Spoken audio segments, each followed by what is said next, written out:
그래서 먼저 괴롭힘을 이렇게 당했을 때는 이제 피해자 학생은 어떻게 먼저 대처를 해야 음, 될까요? 일단 학생은 이제 부모님이나 학교에 이 사실을 좀 알려서 뭐 학폭위 사안으로 이제 만든다거나 아니면 추가적으로 형사 고소를 한다거나 어떤 조치를 취해야 되는데요. 나이가 어리다고 무조건 형사처벌을 피할 수가 있는 건가요? 물론 나이에 따라서 형사처벌 자체가 불가능할 수 좀 심각한 이제 범죄를 저질렀으면 형사처벌 안 되더라도 소년원으로 송치시켜가지고 일단 소년원에서 1년이나 2년이나 이제 들어가 있게끔 그렇게 하는 처분을 내릴 수는 있어요. 아,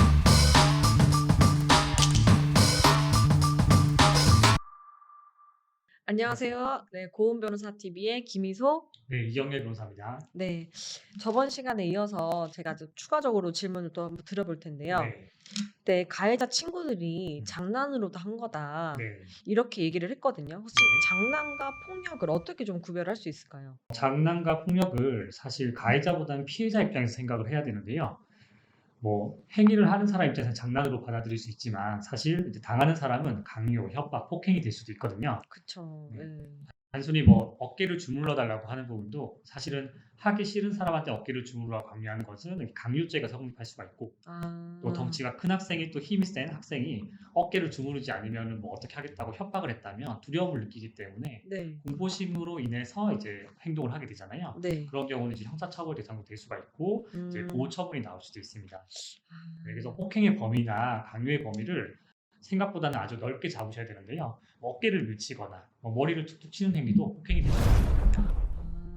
그리고 지금 단톡방에 네, 지금 이 피해자 학생이 화장실에서 볼일을 보고 있는 사진을 네, 가해자 친구들이 뿌렸단 말이에요. 네, 그럼 이것도 어떻게 보면 사이버 성범죄 같은데 뭐 네, 사이버 성범죄가 범주가 굉장히 넓고 음, 종류도 많은 거를 알 수 있을 것 같은데 이제 네, 예를 들어서 네. 사이버 성범죄가 뭐 어떤 것이 있을까요? 음, 상대방의 동의 없이 뭐 민감한 신체 부위를 뭐 사진을 찍거나 동영상을 찍거나 이런 것도 문제가 되고 음, 거기다 유포까지 한다면 더 엄하게 처벌받을 수 있고요. 음, 뭐 들어보셨는지 모르겠지만 딥페이크 기술을 사용을 한다고 아, 하는데 네, 네, 들어봤어요. 음란한 영상에다가 본인이 아는 사람의 그 얼굴을 입혀가지고 마치 그 사람이 음란한 영상을 찍은 것처럼 이런 식으로 아, 만들어가지고 유포하는 행위를 하는데 이런 것들도 어. 모두 사이버 성범죄라고 볼 수 있습니다.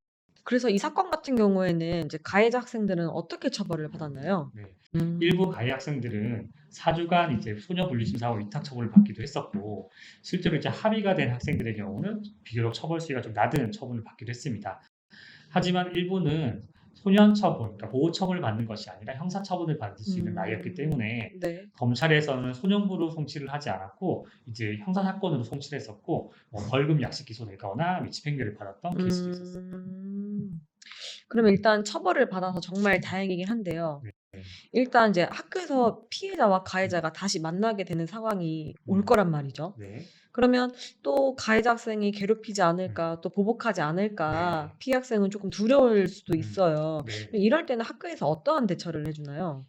학교에서는 기본적으로 같은 학급에 있다면 학급 분리를 하고 음, 접근하지 못하도록 조치를 내려주긴 합니다. 네. 하지만 이것이 완전한 해결책은 아닌데요. 그쵸. 뭐 1반, 2반, 뭐 네, 옆반, 지나가다가 마주칠 수도 네, 있고, 복도에서 마주칠 네. 수도 있죠. 그러다 네. 보니까 이 같은 보복행위가 반복된다고 한다면 네. 또다시 학폭위가 진행될 것으로 보이고 그 음. 학폭위에서는 아마 전학 처분을 내릴 수 있다고 생각합니다. 그럼 변호사님 말씀을 들어보면 네, 학교에서 사건이 터지면 교육청을 거쳐서 처리되는 학폭위 사건, 네, 그리고 수사기관을 통해서 재판부에서 음, 진행되는 소년 사건, 네, 이렇게 해서 하나가 두 음, 가지 사건으로 이렇게 음. 되나요?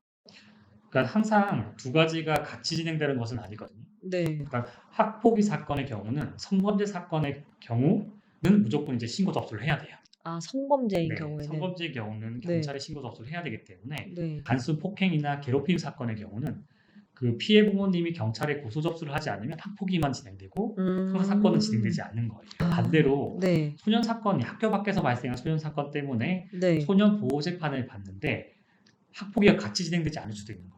두 개를 좀 구별해서 생각을 해주셔야 되고요. 네. 제가 추가로 더 말씀을 드리면 이런 사건은 추가로 민사 사건이 진행될 수가 있는데 음. 미성년이기 때문에 미성년자를 상대로 해서 소송은 안 되지만 부모님 상대로 손해배상 청구 소송은 가능합니다. 아. 네, 지금도 어딘가에서는 이제 피해자가 있을 수가 있어요. 그래서 네, 학교 선생님이나 부모님이나 항상 자기의 고민을 항상 음, 털어놓고, 그리고 부모님께서는 이런 사건들이 있을 때 저희 고은 변호사님을 찾아오신다면은 쉽게 사건을 해결할 수 있을 거라고 생각이 듭니다. 네. 그럼 저희는 이번 시간은 여기서 마치겠고요. 다음 시간에는 더 재미있는 영상으로 찾아뵙겠습니다. 그러면 다음 시간에 만나요.